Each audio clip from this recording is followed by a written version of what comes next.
নমস্কার বন্ধুরা, মিতার রোজকার রান্নায় আপনাদেরকে স্বাগত। আজকে আমি সন্ধ্যের সময়ের যে স্ন্যাক্স খাবার জন্য ফ্রেঞ্চ ফ্রাইজ করে দেখাচ্ছি। দেখুন, এটা বড় আলু দুটো আমি নিয়েছি। দুটোকে এইভাবে এটাকে পাতলা পাতলা করে কেটেছি, খুব বেশি পাতলা করিনি, তবুও কেটেছি। কেটে এটাকে আমি নর্মাল টেম্পারেচার জল ছিল, কিন্তু 4টে বরফের কিউব দিয়ে একে ভিজিয়ে রেখেছি 10 মিনিট। 10 মিনিট পরে এটাকে একটা শুকনো কাপড়ে, সুতির কাপড়ে এটাকে জড়িয়ে রেখে দেবো। এটা পুরো জলটা যখন চলে যাবে তারপরে আমি করে দেখাবো আপনাদের।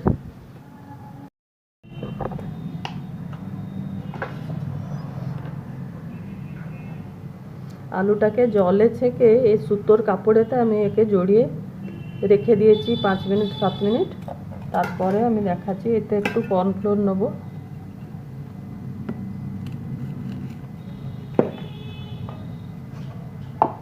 একটু নুন,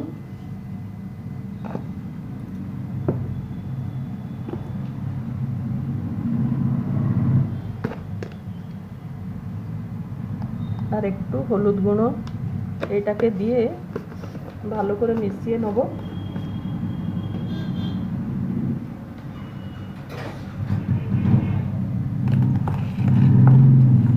একে ভালো করে মিশিয়ে নিই, তারপরে আলুটাকে এতে দেবো।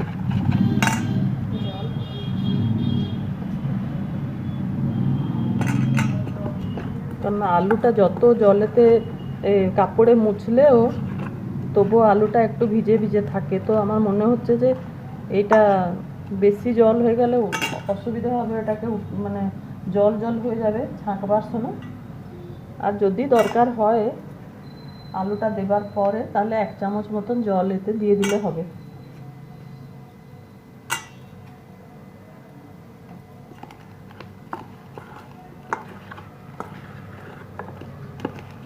ব্যাস, এইভাবে আপনারা এটাকে গুলিয়ে রাখবেন। আর আমার একটু দরকার হবে জল, পুরোটা শুকনো হয়ে গেছে। 1 চামচ মতন জল দিয়ে দিয়ে এটাকে গুলে নেব, তারপরে ভাজতে দেখাবো। তেল দিয়ে দিয়েছি, তেল গরম হয়ে গেছে। এবারে আর একটু গরম হয়ে থাকতো, আমি তার আগেই দিয়ে দিলাম। কিন্তু তেলটা ভালো করে গরম হয়ে গেলে ভালো। আমি পুরো মানে সিমে রাখিনি, পুরো ফুল ইয়েতে রেখেছি। একটা একটা করে দিয়ে দিই, তার ভেতরে তেলটা গরম হয়ে যাবে পুরো। এবারে হয়ে গেল তেল গরম।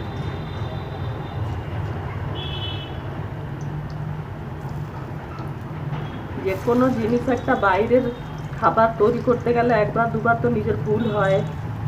আপনারা সেটাকে ভেবে যদি ঠিকভাবে না করতে পারলেনও তাতেও কিছু নয়, সেকেন্ড টাইম নিশ্চয়ই ঠিক হবে। আমারও তো ভুল হয়। এতটাই দিয়ে থাকি, তারপরে আর একটা বারেতে সবটা দিয়ে দেবো। আমার ফ্রেঞ্চ ফ্রাইস হয়ে গেছে। সন্ধ্যের সময় স্ন্যাক্স একটু চিলি ফ্লেক্সের ওপরে অল্প অল্প দিয়ে দিচ্ছি। আমি তো আবার ঝাল একদম দিই না, তাও একটু একটু দিয়ে দিচ্ছি।